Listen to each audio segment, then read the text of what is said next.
आपण हा मुळा घेतला आहे. मुळा स्वच्छ धुवून वरची साल आपण अशी काढून घेणार आहे. आता आपण बनवतो आहे मुळ्याचे पौष्टिक थेपलेच बनवलेत, पराठे बनवलेत तरी चालेल. तर आज आपण आधी हे साली काढून घेऊया आणि नंतर किसून घ्यायचं आपल्याला. हे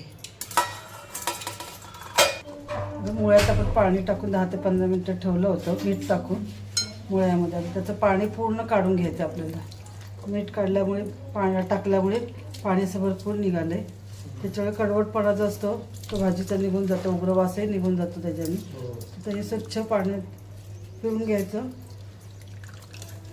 आणि इकडे मी एक कांदा बारीक कापून, कस्तुरी मेथी, कोथिंबीर, ओवा, सफेद तीळ, हळद थोडं थोडं सगळं घेतलेलं आहे मी.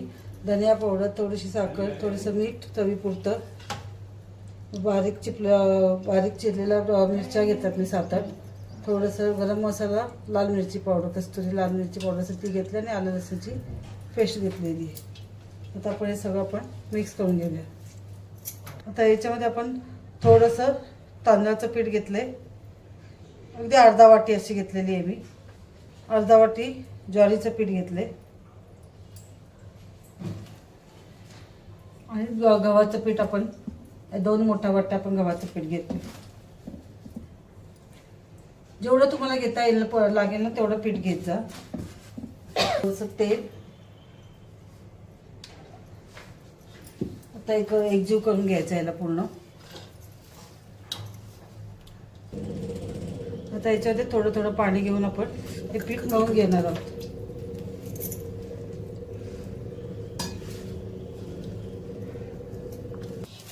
आता आपलं पीठ मळून झालं आहे. मळताना तुम्ही तूप घेतलं तरी चालेल, तेल घेतलं तरी चालेल. जे तुमच्याकडे असेल ते तुम्ही घेऊन लावू शकता. विषय दुसरा आपण बोलतोय त्यामध्ये.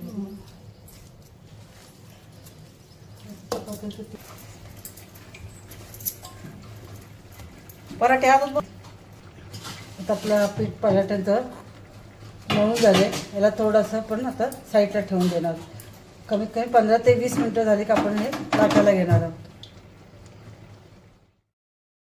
आता आपण हा पीठ जो मळून ठेवलेला त्याला 15 ते 20 मिनटं आपण जास्त बाहेर ठेवलेला आहे. आता त्याचे आपण गोळे करून गोळा केलेला आहे मावशीनी. आता त्या लाटतायत. जसं जाड पातळ पाहिजे ना तसं तुम्ही लाटू शकता.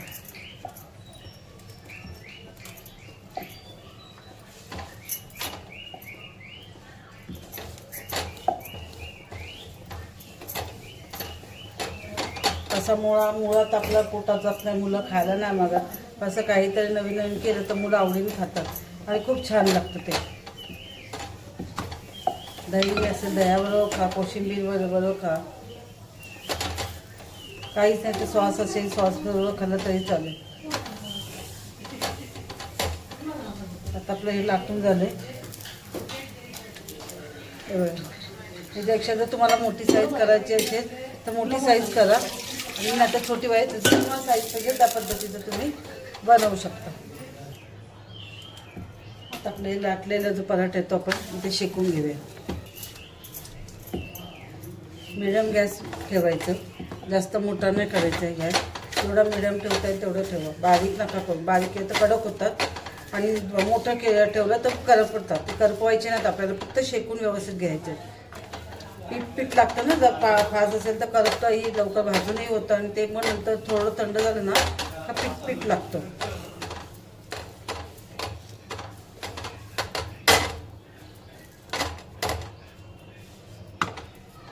एवढं चांगलं दाबून घ्या ना.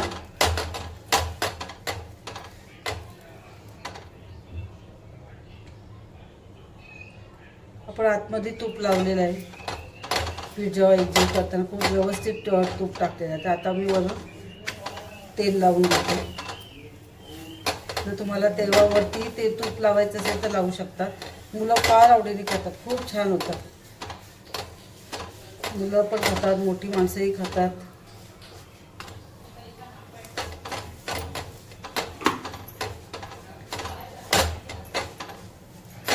पोटात जाण्यासाठी अतिशय पौष्टिक असं मुळं आहे. असं खात नाही, आपल्याला आवडत नाही ती भाजी म्हणून.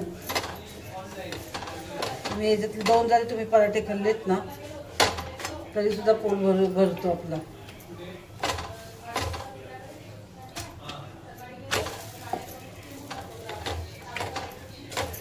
आपण दुसरं घेऊन टाकलंय, त्यालाही असं शेकून घेऊया.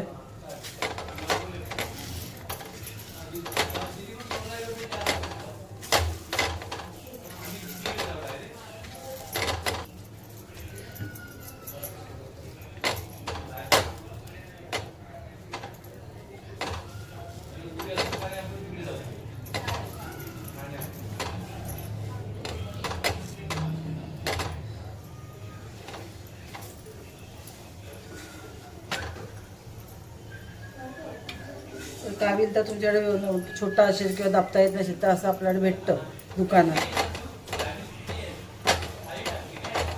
तेपले म्हणा, पराठे म्हणा, शेकवायला चपाती पण याच्यात छान शेकवता येते.